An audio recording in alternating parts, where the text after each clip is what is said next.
இலங்கையை பார்த்தால் அல்லது உலகத்தை பார்த்தால் என்று ஏராளமான கராத்தே சுற்று போட்டிகள் நடைபெற்று வருகின்றன.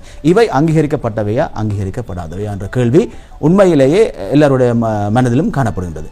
நாங்கள் அங்கீகரிக்கப்பட்டது என்ற ஒரு வார்த்தையை நாங்கள் எடுத்துவிட்டு அந்த போட்டிகளும் கட்டாயமாக ஒரு அனுபவத்தினை வழங்கும். ஆகவே அவ்வாறான போட்டிகள் கழகங்கள் ரீதியாக நடைபெறுகிற போட்டிகள் அல்லது ஒரு ஓப்பன் சாம்பியன்ஷிப் என்று சொல்லி திறந்த கராத்தே சுற்று போட்டிகள் அல்ல சர்வதேச திறந்த கராத்தே சுற்று போட்டிகளிலும் மாணவர்கள் பங்கு பெற்றும் பொழுது சிறந்த அனுபவத்தை பெறலாம். ஒரு கள அனுபவம் என்றது மிக முக்கியமான ஒரு விடயம். அது கட்டாயமாக மாவட்ட மாகாண தேசிய ரீதியிலான போட்டிகளில் பங்கு பெற்ற வேண்டும் என்ற ஒரு அவசியம் இல்லை. இருப்பினும் அந்த போட்டிகள் மிக முக்கியமானவை. ஆனால் இவ்வாறு நடைபெறுகிற போட்டிகளிலும் மாணவர்கள் பங்கு பெற்றினால் என்ன நடக்கும் என்று சொல்லி சொன்னால் அவர்களுக்கு ஒரு சிறந்த அனுபவம் ஒன்று கிடைக்கும். எவ்வாறு ஒரு போட்டியை நாங்கள் எதிர்கொள்வது, ஒரு போட்டியை எதிர்கொள்வது என்று சொல்லப்படுவது தன்னுடைய திறனை வெளிப்படுத்துவது மாத்திரமல்ல, செய்த பயிற்சியினுடைய நுட்பத்தை வெளிப்படுத்துவது மாத்திரமல்ல, அந்த போட்டியில் அவருடைய மனோநிலை எவ்வாறு அமைய வேண்டும், இந்த போட்டியில் காணப்படுகிற பதட்டம் என்ன, தன்னுடன் காணப்படுகிற எதிர் போட்டியாளர்களுடைய தன்மை என்ன, இவ்வாறான பல்வேறுபட்ட விடயங்களை உடல் ரீதியாகவும் அவர் விளங்கிக் கொள்வதற்கு அறிந்து கொள்வதற்கு அனுபவம் என்பது மிக முக்கியமான ஒரு விடயமாக காணப்படுகிறது. தேசிய அணிக்குள் உள்வாங்கப்படுவதற்கு என்ன வழிமுறைகள், என்ன செய்ய வேண்டும், அடுத்த கட்டத்தில் அவர் என்ன செய்ய வேண்டும்? உண்மையிலேயே அவருடைய பயிற்றுநர்களுடைய பங்களிப்பும் இதில் மிகவும் முக்கியமானதாக காணப்படுகின்றது. பயிற்றுநர்கள் தொடர்ச்சியாக பயிற்சிகளை வழங்கி வருகின்றார்கள். அதே சமயம் இவ்வாறு நான் குறிப்பிட்டது போன்று அங்கீகரிக்கப்பட்ட சுற்று போட்டிகளில் மாணவர்களை பங்கு பெற்றி அவர்களை வெற்றியடைய செய்து அதுக்கு அடுத்தடுத்த படிமுறைகளை காண்பிக்க வேண்டியது ஒரு பயிற்றுநர்களுடைய ஒரு முக்கிய பொறுப்பாக இருக்கின்றது. முக்கியமாக ஒரு விடயத்தை குறிப்பிட வேண்டும். ஒரு மாணவன், ஒரு நல்ல திறமையான மாணவன் நிறைய பயிற்சிகள் செய்கிறார்.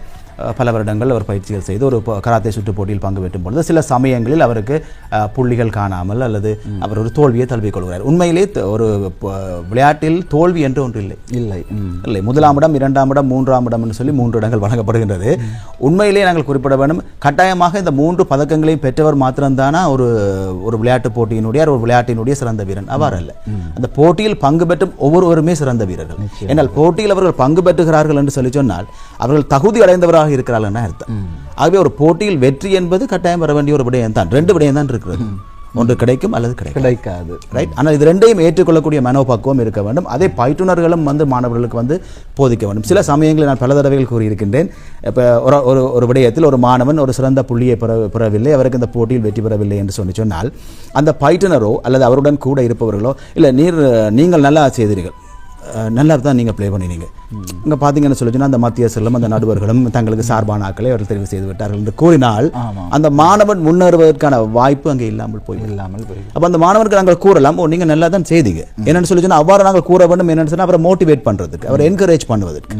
ஆனால் அதே சமயம் அவர் என்ன பிள்ளைகளை விட்டிருக்கிறார், இன்னும் அவர் முன்னுக்கு வருவதற்கான வழிமுறைகள் என்ன, இன்னும் அவர் பயிற்சி திட்டங்களை எவ்வாறு மாற்றி அமைக்க வேண்டும், இன்றைய புதிய விடயங்களுக்கு ஏற்றவாறு, புதிய அபிவிருத்திக்கு ஏற்றவாறு, புதிய நுட்பங்களுக்கு ஏற்றவாறு தன்னை அவர் எவ்வாறு தயார் செய்து கொள்ள வேண்டும், அல்ல பயிற்றுனர் அடுத்த நுட்பங்களுக்கு எவ்வாறு செல்ல வேண்டும், இவ்வாறான விடயங்களை நாங்கள் ரிவ்யூ பண்ண வேண்டும், ஆலோசிக்க வேண்டும்.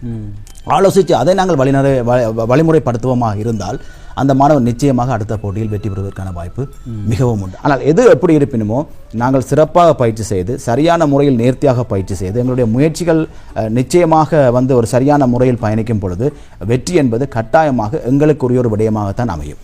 உண்மையில் இந்த பார்த்து கொண்டிருப்பவர்களுக்கு அற்புதமான ஒரு பதில். ஒரு வெற்றியை இவ்வாறு தக்க வைத்துக் கொள்வது சில சமயம் அந்த ஒரு போட்டியில் தோல்வி அல்ல, வெற்றியை பெற முடியாவிட்டால் அதற்கான காரணம் என்ன என்பதை சரியாக புரிந்து கொண்டால் அடுத்து அது வெற்றியை நோக்கிய பயணத்துக்கு வழிவகுக்கும்.